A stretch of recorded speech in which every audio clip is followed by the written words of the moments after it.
Meus amigos, minhas amigas, neste momento quero refletir convosco. Aqui uma meditação na palavra de Deus, onde está em São Mateus, no capítulo 16 e o versículo 13, que diz o seguinte: E, chegando Jesus às partes de Cesareia de Filipe, interrogou os seus discípulos, dizendo: Quem dizem os homens ser o Filho do Homem? E eles disseram, uns João Batista, outros Elias, e outros Jeremias, ou um dos profetas. Diz-lhes ele: E vós, quem dizeis que eu sou? E Simão Pedro respondendo disse: Tu és o Cristo, o Filho do Deus vivo. E Jesus respondendo disse-lhe: Bem-aventurado és tu, Simão Bar-Jonas, porque tu não revelou a carne e o sangue, mas meu Pai que está dos céus.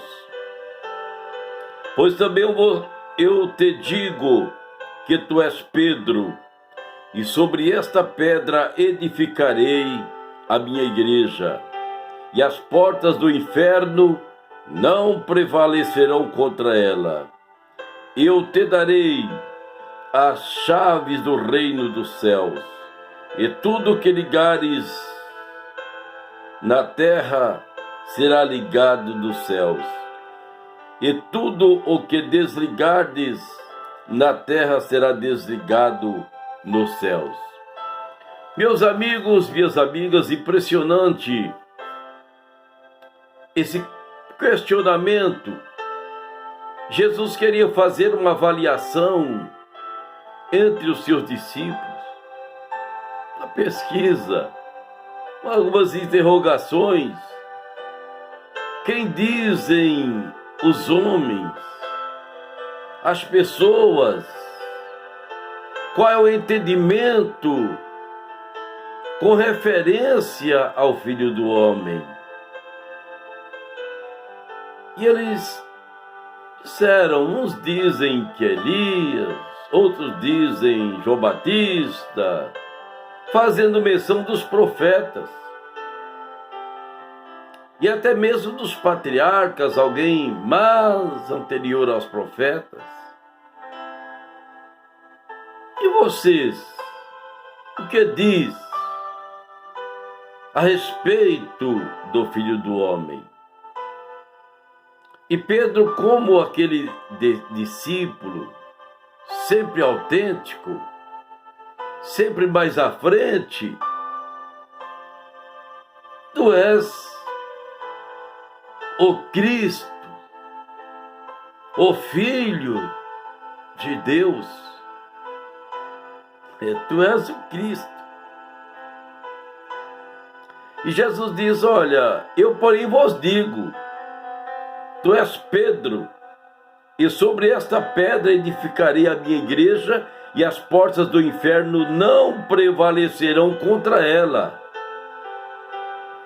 Há uma controvérsia muito grande da Igreja Católica Apostólica Romana, que diz que Pedro é aquele apóstolo em que a igreja foi firmada em Pedro, foi constituída, alicerçada em Pedro. Há uma distorção nesse texto sagrado, porque a igreja não foi firmada em Pedro, e nem tampouco Pedro foi o primeiro papa, como a inverdade dessa afirmativa que Pedro foi o primeiro papa, que Pedro nunca foi papa. Pedro foi presbítero. Como ele disse, ele mesmo confessou com as suas próprias palavras que ele era presbítero. Portanto, meus amigos, minhas amigas, Jesus disse: tu és Petrus, e sobre esta pedra que é Jesus, estabeleço, edifico, construo a minha igreja, sobre a pedra angular que é Jesus, sobre a pessoa de Jesus Cristo, porque a igreja ela não é firmada em um homem, em um personagem humano. A igreja não é construída ou edificada num nome nacional ou internacional, numa personagem nacional ou internacional.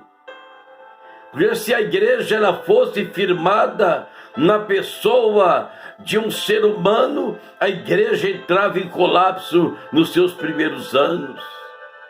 Mas como prova de que a igreja ela foi firmada na pessoa gloriosa de Jesus Cristo, essa igreja permanece, ela perdura, ela prossegue, mesmo com as perseguições que os primeiros apóstolos sofreram, sendo mortos, sendo crucificados, sendo levados para diante de animais bravíferos para a destruição, como ocorreu, outros sendo isolados, como João foi isolado como um prisioneiro condenado na ilha de Pátimo, que é uma ilha do mar Egeu. Mas mesmo assim, a igreja, passando por momentos de obscuridade, de declínio, a história diz isso, mas a igreja permanece porque ela foi firmada na pessoa de Jesus Cristo e não na pessoa de um homem. Então nós vimos em Atos, no capítulo 4, versículo 11, que se diz a palavra: ele é a pedra que foi rejeitada por vós, os edificadores, a qual foi posta por cabeça de esquina. Isso quer dizer, isso fazendo um memorial, um descritivo de uma obra, de uma construção. A pedra de esquina é aquela pedra que sustenta, é aquela pedra que dá segurança para toda construção, para toda edificação, e a engenharia sabe muito bem disso, que vai nas esquinas são colocadas aqueles reforços, aquela pedra angular, principalmente nas construções antigas, como nós tivemos em várias fortalezas ali do Oriente Médio, aquelas pedras dando sustentação naquelas construções milenares, para que os homens pudessem entender. Foi registrado aqui Atos capítulo 4, versículo 11, ele, quem Jesus Cristo, é a pedra que foi rejeitada. Rejeitada por quem? Rejeitada pelos judeus, rejeitada pelos fariseus, rejeitada pelos essênios, rejeitada pelos zelotes, rejeitada por aquela humanidade, até mesmo desde o seu nascimento, mas foi aquele que edificou a igreja, e essa igreja, ela continua firme, inabalável até os dias de hoje, da atualidade. Portanto, essa igreja constituída pelo Senhor Jesus Cristo. 1 Coríntios capítulo 10, versículo 4, Paulo diz aos irmãos de Corinto: e beberam todos de uma mesma bebida espiritual, bebiam da pedra espiritual que o seguia, e a pedra era Cristo. Paulo confirmando que a pedra era Cristo, a pedra angular, registrada lá em Atos dos Apóstolos. Paulo confirma aos irmãos de Corinto que a pedra angular, aquela pedra era Cristo. Portanto, durante o trajeto dos hebreus, ali pelo deserto, por todos os lugares que percorreram, sempre tinha aquela pedra que produzia água para matar a sede dos sedentos, aqueles que estavam com sede no trajeto da jornada. Como hoje, esta água continua matando sede, a sede do sedento, como Jesus diz para aquela mulher samaritana: se eu te der da água, se você beber da água que eu lhe der, nunca mais terá sede, porque essa água, ela representa o Espírito Santo, representa a água da vida, aquela água que transborda após ser ingerida, ela transborda para a vida eterna. Portanto, esta revelação nos traz Paulo dizendo que ali essa água foi alimentando durante todo o trajeto do povo hebreu, até chegar nas proximidades da terra prometida. E essa pedra era Cristo. Como prova de que a pedra era Cristo, em dado momento Moisés, ali com seu cajado, feriu a pedra, e não era para ferir, era tão somente para tocar a pedra, para falar a pedra. E Moisés, em dado momento de aflição, ele tocou, ele bateu a pedra, e ali jorrou água, mas ele perdeu por causa desse comportamento. O próprio Pedro, na sua primeira epístola, no capítulo 2, versículo 4, ele diz: chegando-vos perante ele quem?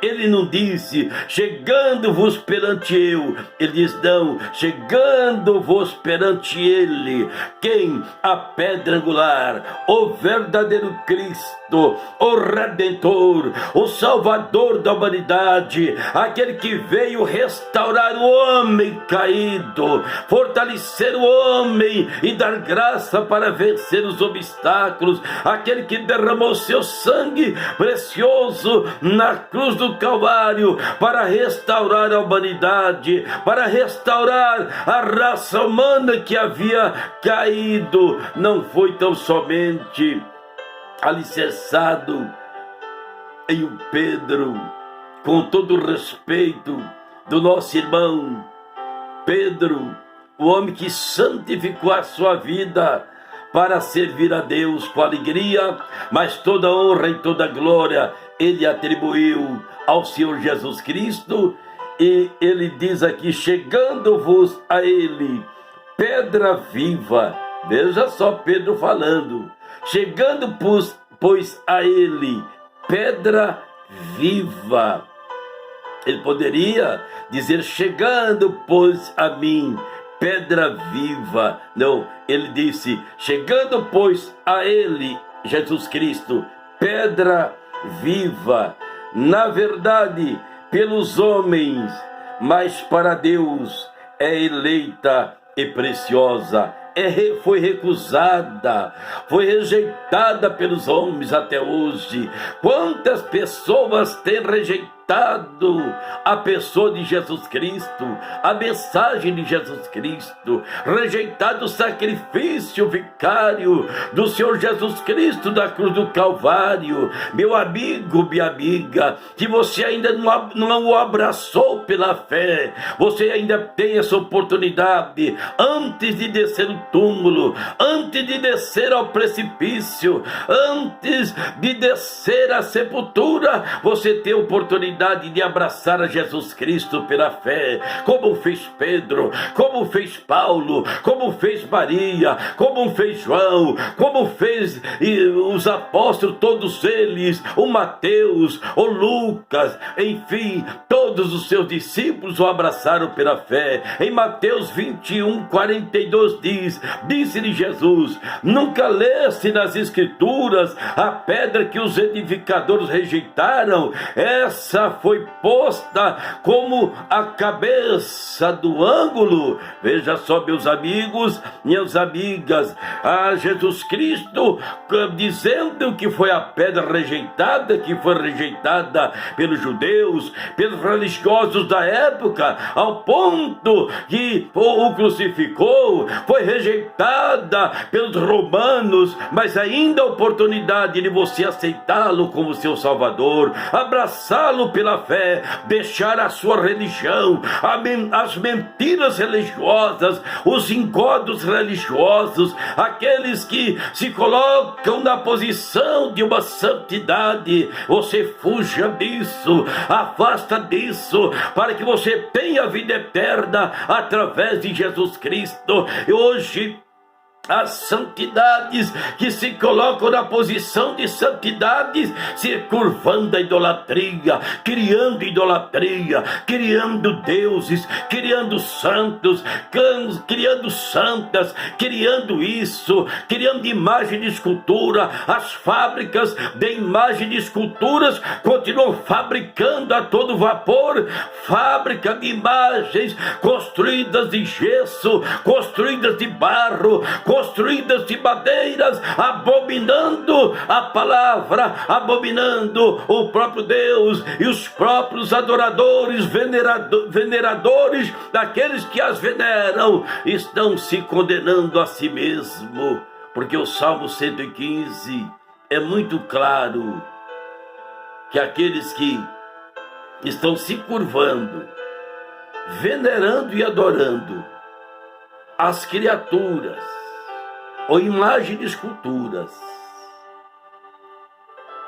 receberão a sua punição eterna. A maldição até para quem faz e também para quem o adora.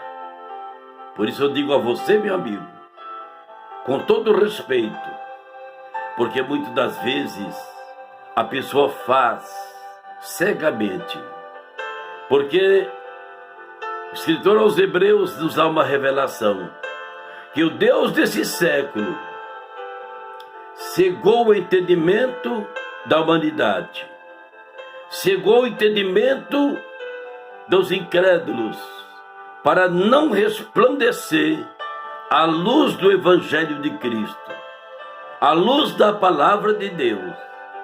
Então as religiões têm enganado muita gente. As milhares de pessoas estão descendo ao inferno diariamente, enganadas pela religião.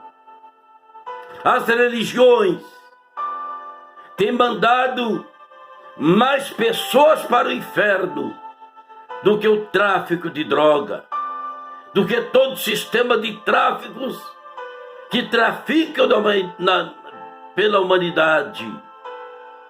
Não tem mandado tantas gentes para o precipício, para o inferno, do que as religiões. Porque Satanás tem criado as religiões para enganar as pessoas, porque o homem é um ser espiritual. Nós fomos criados por Deus, compostos de corpo, alma e espírito, e somos seres religiosos, somos seres espirituais. Queremos ter uma religião, se apegar com uma religião, se apegar com alguma coisa para tentar preencher o vazio. Mas vocês percebem que as pessoas são religiosas, até muitas se dizendo cristãs, mas estão indo ao suicídio, aos milhares indo ao suicídio, aos milhares indo ao latrocínio, aos milhares indo às prisões, às cadeias públicas. O estado de São Paulo foi o estado que mais construiu cadeias, prisões penitenciárias do Brasil, mas isso não resolve. Se criar, instituir no Brasil a pena de morte, também não resolve. Se constituir prisões perpétuas, também não resolve. O que resolve é o Espírito de Deus no coração do homem, no coração da mulher, no coração da moça, no coração da criança, no coração do jovem, transformando, libertando, regenerando, restituindo e ligando novamente a pessoa de Jesus Cristo. Não é a igreja que salva, não é a religião que salva, não é a religião que transforma, que liberta e levanta o homem caído, mas a pessoa de Jesus Cristo. Somente a pessoa de Jesus. Não é o budismo, não são os muçulmanos, não são os tradicionais religiosos, não é o catolicismo. Não, senhores, não, senhoras. É a pessoa de Jesus Cristo. As pessoas buscando caminhos, buscando meios de saída, mas não tem buscado transformação de vida, mudança de vida, que somente o Evangelho de Cristo, somente o poder de Deus é capaz de transformar, de regenerar, de fazer o homem caído se levantar, de fazer o homem nascer de novo. Como Jesus disse para Nicodemos, Nicodemos, é necessário você nascer de novo. Mesmo Nicodemos sendo um homem religioso, mas Jesus disse: é necessário você nascer de novo, nascer da água e nascer do Espírito. Não é se apegando com as religiões mentirosas, enganadoras. Isso não vai resolver o seu problema, meu amigo, minha amiga. Jesus disse e foi muito claro: eu sou o caminho, sou a verdade e sou a vida. E ninguém vem ao Pai se não for por mim. Jesus é a solução para esse mundo perdido. É a solução para as almas que estão aflitas, oprimidas, presas nas drogas, presas nos vícios, presas da idolatria, presas da prostituição, presas dos adultérios, presos das mentiras, presos da corrupção, presos do engano. Estamos aí com a lei, as leis para serem aprovadas pelo Congresso Nacional, a lei anticrime, mas isso não vai resolver nada. Não vai resolver nada. O que resolve é uma mudança, é uma transformação, é um novo nascimento, é um homem ser gerado por Deus, nova criatura, nova vida, através de Jesus Cristo, o nosso Senhor e Salvador. Que Deus te abençoe, que o Senhor te guarde, o seu lar, a sua família, a sua vida. Mas eu lhe digo, busque o encontro com Deus urgente e emergente, para que você não seja pego de surpresa e perca o direito da vida eterna com o Senhor Jesus Cristo. Meu forte abraço, reverendo Moisés de Brito. Passe essa mensagem para um amigo, para alguém do seu relacionamento. Até mais. O Senhor te abençoe.